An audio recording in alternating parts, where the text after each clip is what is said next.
what the Brotherhood does is provide the mood music to which suicide bombers dance.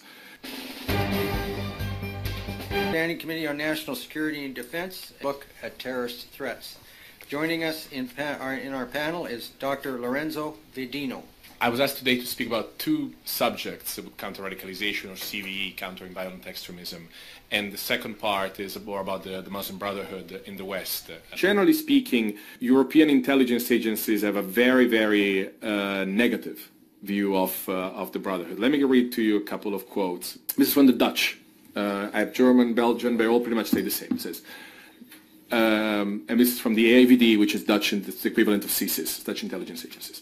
Not all Muslim brothers or their sympathizers are recognizable as such. They do not always reveal their religious loyalties and ultra-Orthodox agenda to outsiders. Apparently cooperative and moderate in their attitude to Western society, they certainly have no violent intent. But they are trying to pave the way for ultra-Orthodox Islam to play a greater role in the Western world by exercising religious influence over Muslim immigrant communities and by forging good relations with relevant opinion leaders, politicians, civil servants, mainstream social organizations, and so on.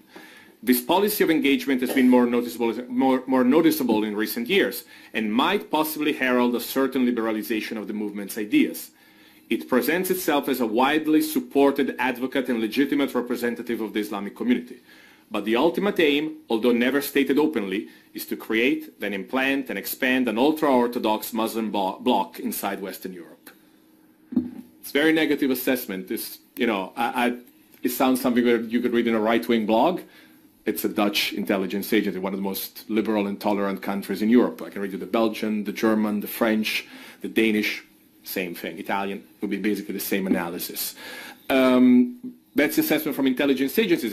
One of the reasons why there's a difference between Anglo-Saxon and continental European countries, that intelligence agencies in Europe, in continental European countries, have a broader mandate than MI6 and then the FBI, then in CSIS. They look not just at violent extremism, but they look at all threats to the democratic order. They look at subversion. So they look at the Brotherhood more than Anglo-Saxon countries. And that's the opinion that they had to get at the end of that process. Let me first open a quick parenthesis and clarify what I'm talking about by Brotherhood in the West. These individuals that come from a Muslim Brotherhood background have created many organizations in the West, which is on some level, from a formal point of view, improper to call Muslim Brotherhood. They do not respond, they do not answer from orders coming from Cairo, from any other Arab capital. They are independent in the way they operate in Canada, in the United States, in any European country, but nonetheless are part of an informal network where you have strong links based on personal connections, on financial connections, and at the end of the day on what matters the most, ideology. So they all embrace a certain worldview. You have a fringe, a small part that do make that additional leap into terrorism, but most will not. But nonetheless, the impact on social cohesion of a narrative, of an interpretation that sees the West as an antagonistic society in which Muslims should be not only not integrated to, but integrated only for what it serves to advance the sort of an Islamic agenda, and as an adversary to Muslims. The mainstreaming of views on, as I say, just to touch some of the core issues, women rights, gay rights, freedom of religion. The views that the Brotherhood adopts are extremely problematic there. And obviously, as I said, the numbers are very small. Brotherhood activists we're talking about a few hundred in each Western country. But they do rely on substantial resources. So they have a disproportionate control over mosques, over schools, over, anyways, a lot of spaces where Muslims come together. So, for example, in all the European countries, you have annual gatherings for Muslims. The biggest ones where 40, 50 people, 50,000 people go are organized by Brotherhood organizations. Are all the 40, 50,000 people who go there Brotherhood members or sympathizers? Absolutely not. But but it's only the Brotherhood that has the financial resources, the activism, the mindset, and the capabilities of organizing this sort of events. And the idea, of course, their goal is to spread their interpretation So throughout, basically, it's a pattern that you see with minor differences in every Western countries, but are very sophisticated, they're very savvy, they're very politically savvy, they're very well funded, and they have created organizations that represent a very small part of any Muslim community in any Western country, but nonetheless exert a disproportionate influence. They're extremely vocal and extremely visible. And they aim to basically be sort of the gatekeepers to Muslim communities, that whenever politicians, governments, the media tries to get the Muslim voice, if there were such a thing, they would go through them. So they're sort of the self-appointed leaders of Muslim communities. Now, are these organizations problematic or not? The problem is a bit more indirect. First of all, these organizations have not, from an ideological point of view, completely condemned violence. The movement has not abandoned violence as a tool to advance its agenda. Its abandonment is tactical, but it's not heartfelt. Secondly, in some cases they do directly support violence, and I think we have many cases of Brotherhood organizations, including here in Canada, funding terrorist designated organizations. I think the other reason that is concerning about the Brotherhood in the West is that it embraces a certain narrative that is very conducive to violent radicalization. It mainstreams in certain parts of Muslim communities a narrative of support of violence and victimism that combined are extremely dangerous. The Brotherhood narrative basically says that the West is at war against Islam, that Western governments and Western societies hate Islam, and they have this narrative where they lump together foreign policy issues with issues like cartoons and so on and so forth as part of a big narrative that proves this point that the West hates Muslims and Islam. Add to that the condemnation of terrorism, but is often with a lot of ifs and buts, and the justification of acts of violence in places like Palestine, Kashmir, Iraq, Afghanistan, and many other places. That kind of narrative in the hands, or in the mind, matter, of a 16-year-old, an 18-year-old, is extremely dangerous. So it's okay in Gaza, it's okay in Afghanistan. Why is it not okay here in the West, where you're also telling me that Islam is under attack? So it's that mainstreaming of this narrative which is very much the staircase to violent radicalization, and the Brotherhood does mainstream that. So it provides somewhat of a fertile environment. There's been a review, as I'm sure you're aware, of the activities of the Brotherhood in the UK. I think that the results have not been made public for a variety of reasons, but what the Brotherhood does is provide the mood music to which suicide bombers dance, which is a sort of a fanciful expression, but I think it's very telling. And there's been a shift in the way the British government has looked at the issue of the Brotherhood and radicalization. 10 years ago, the main line was that the Brotherhood was the solution, in a way. We have to work with soft Islamists against the hard ones. That was sort of the main line 10 years ago. If you go and pitch that line in London today, most people would look at you as you're completely out of touch with reality. Things have changed a lot, and the British government has completely changed, and it's not a matter of Tories of Labour. It's very much an issue that brings most of the political classes together in the UK. Brotherhood organizations no longer get funded, and they are seen very much as part of the problem. Some frames, some ideas of the Brotherhood have somewhat percolated to parts of communities, but generally speaking, the vast majority of Muslims do not adopt the Brotherhood line of thinking. But obviously, that access to resources, if in some cases is combined with support from governments, which I think in some cases has happened. That was the case in the UK 10 years ago, where the government was actively partnering with Brotherhood organizations, giving them support, becomes extremely problematic. It gives disproportionate influence to a very, very small and disproportionately organized minority. I think the mistake that the British government made, for example, at the beginning, was to give him a legitimacy because they saw him as partners in all this. I think what's happening now is that they engage with them more behind closed doors. They see that there are situations in which working with them is somewhat inevitable. But tactical partnerships are different from the press release with hugs and kisses that was taking place 10 years ago.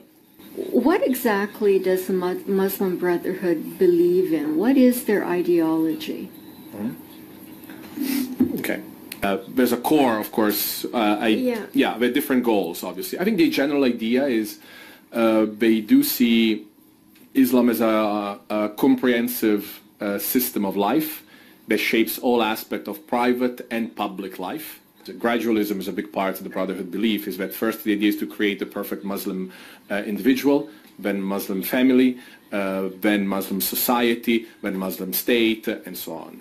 So basically the idea where Islamic law, the Sharia, governs all aspects of life.